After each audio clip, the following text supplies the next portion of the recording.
I'm ready to bartend. Union regulations permitting.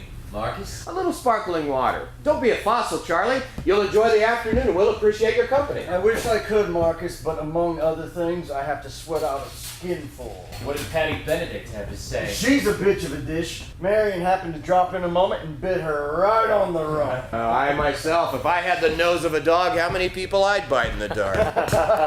Poor little me. How is Marion? Charlie, I hope for your reconciliation with her as if you were both my own.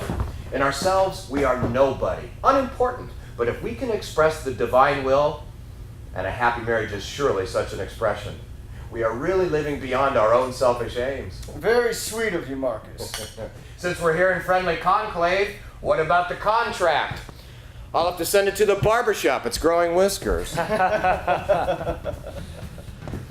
Hi, I'm Mike Menendian. I'm the director of this project, The Big Knife by Clifford Odets. This is a play that I discovered while looking for other Clifford Odets plays. I'd never heard of it and was surprised by its rareness, I guess. It's a story that Odets wrote about his experience in Hollywood after he had been a successful playwright in New York and moved out in the 40s to be a screenwriter. And this play explores the ultimate question of what is the price of fame and the celebrity life. The very same questions we wrestle with today, he was dealing with 50, 60 years ago. So little has changed in all these years. A Hollywood movie star has built up a lifestyle that has begun to corrupt his morals, his ideals, and he's become an imitation of the artist he once was when he was a young, struggling actor in New York, but creating what was believed to be great art. And in Hollywood, he's become a famous movie star, but no longer has a moral compass. Charlie, I don't want you to sign that contract. You've given the studio their pound of flesh. You don't owe them anything. We arrived here in a pumpkin coach. We can damn well leave the same way. What? Pulled by a flock of mice, please. I'm Hoff Federated's biggest star. I'm worth millions to them in ice-cold profits each year. Hoff's got me by the tail, and he won't let go. And you know why. Tell him you're leaving Hollywood for good. Promise him never to make pictures for anyone else. Just what do you expect me to do? Pick up without a backward glance and what? Go back and act in shows? What's wrong with shows? You started in the theater. Oh, we'd go back to New York, yes. The theater still can give you a reasonable living.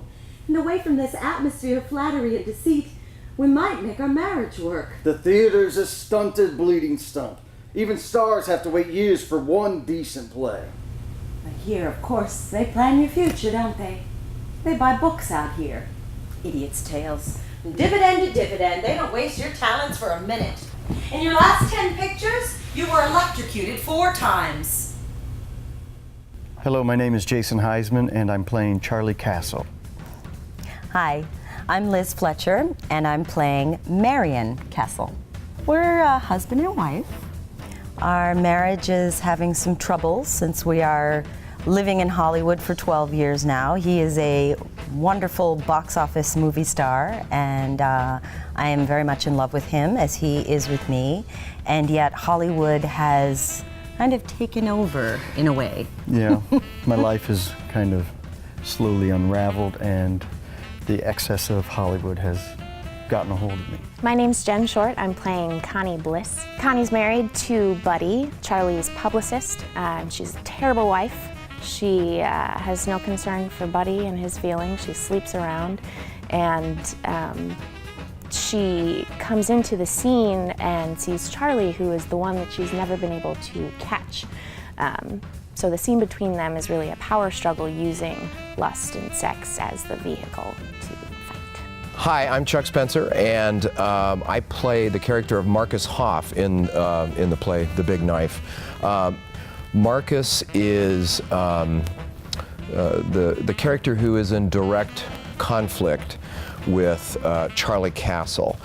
Marcus is the head of Hoff Federated, which is the big movie studio that is in the play, and my goal in the play is to make sure that Charlie Castle signs a 14-year contract with us so that we can continue making millions of dollars off of his image. My character is sort of the classic antagonist, the classic villain, I guess, if you will. I don't really play a very nice person. I'm an A driver personality. I like to control everything. I like to control people, and therefore that's where we end up butting heads, Charlie and I. This story is really fascinating to me as the American dream turned into an American tragedy, something I spent my lifetime exploring in the theater. So that's one of the reasons why I chose to do this play for our opening of our 30th season at Raven Theater, beginning in September.